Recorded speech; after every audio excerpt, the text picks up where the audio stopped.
एक बुजुर्ग महिला की मृत्यु हो गई। यमराज उसे लेने आए। महिला ने यमराज से पूछा, आप मुझे स्वर्ग ले जाएंगे या नरक? यमराज बोले, दोनों में से कहीं नहीं। तुमने इस जन्म में बहुत ही अच्छे कर्म किए हैं, इसलिए मैं तुम्हें सीधे प्रभु के धाम ले जा रहा हूँ। बुजुर्ग महिला खुश हो गई और बोली, धन्यवाद, पर मेरी आपसे एक विनती है। मैंने यहाँ धरती पर सबसे स्वर्ग नरक के बारे में सुना, बहुत सुना है। मैं एक बार इन दोनों जगहों को देखना चाहती हूँ। यमराज बोले, तुम्हारे कर्म अच्छे हैं, इसलिए मैं तुम्हारी यह इच्छा पूरी करता हूँ।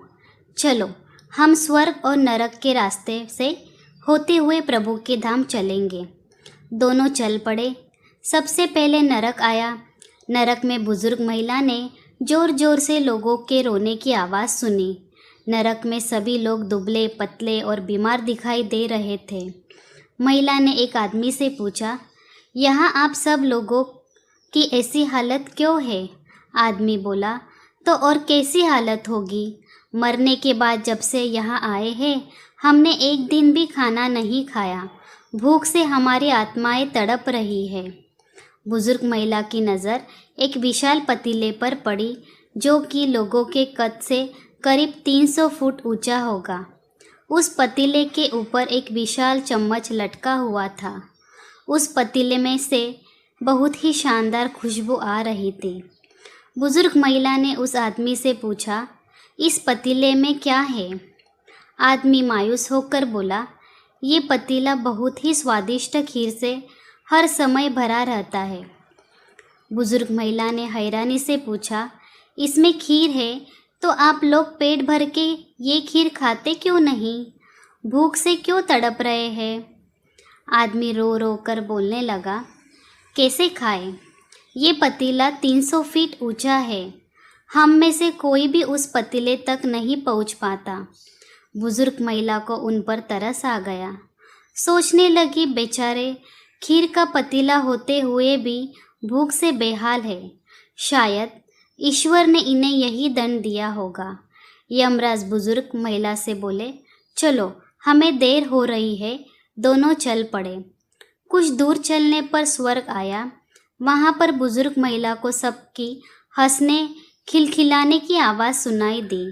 सब लोग बहुत खुश दिखाई दे रहे थे। उनका खुश देखकर बुजुर्ग महिला भी बहुत खुश हो गई। पर वहाँ स्वर्ग में भी बुजुर्ग महिला की नज़र वैसे ही 300 फुट ऊंचे पतीले पर पड़ी जैसा नरक में था। उसके ऊपर भी वैसा ही चम्मच लटका हुआ था। बुजुर्ग महिला ने वहाँ लोगों से पूछा, इस पतीले में क्या है?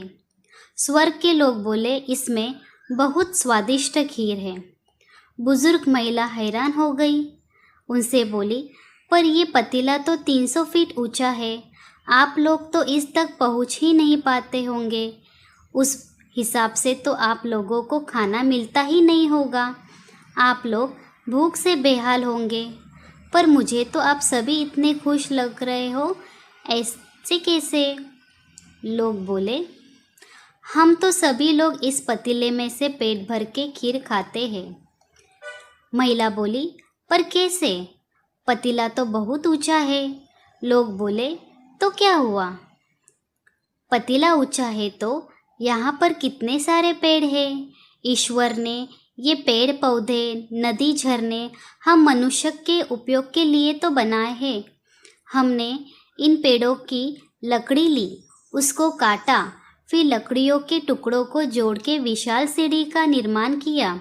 उस लकड़ी की सीढ़ी के सहारे हम पतीले तक पहुँचते हैं और सब मिलकर खीर का आनंद लेते हैं।